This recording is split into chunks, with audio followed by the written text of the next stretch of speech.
चला तर आज मस्त असा सेलिब्रेशन करून घेऊयात. कशाचं तर ते पुढे मी सांगतेच. त्याआधी मस्त असा मेकअप केला आणि निघालो आम्ही प्रकल्पामध्ये जायला, श्री क्षेत्र त्र्यंबकेश्वर येथे. आज जरा वातावरण ढगाळच होतं आणि त्यानंतर आम्ही पोहोचलो स्वामी मठामध्ये, म्हणजे त्र्यंबकेश्वरच्या प्रकल्पात. केंद्रात गेल्यावर जी काही शांतता, जे काही पॉझिटिव्हिटी वाटते ना, ती वेगळ्याच लेवलची असते आणि जे काही मनामध्ये असतं सगळंच महाराजांपुढे व्यक्त होतं. माळ जपली, महाराजांचे आभार मानले आणि पुढे निघालो आम्ही त्र्यंबक राजाच्या दर्शनासाठी. तर त्र्यंबकला गेल्यावर विरायन शथांग यांनी मस्त असा गंध टिका वगैरे लावून घेतला. खूप दिवसांपासून यांचं चाललं होतं की त्यांच्या मम्मी पप्पांना त्यांना त्र्यंबकला आणायचं होतं आणि आजचा दिवसही स्पेशल होता आणि आज आम्हाला केंद्रात जायचंच होतं, म्हणून म्हटलं की चला पुढे त्र्यंबक राजाच्या मंदिरातही जाऊन दर्शन करून येऊयात.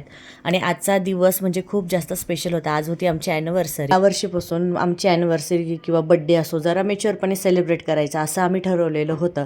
त्यामुळे सगळे दर्शन वगैरे झालं. त्यानंतर मी कोणत्या हॉटेलला आलो हे मला कमेंटमध्ये नक्की सांगा. भरपूर लोकांना माहीत असेल, पण तरीसुद्धा मला कमेंटमध्ये सांगा मी कुठे आले ते. त्यानंतर मस्त असं जेवण केलं.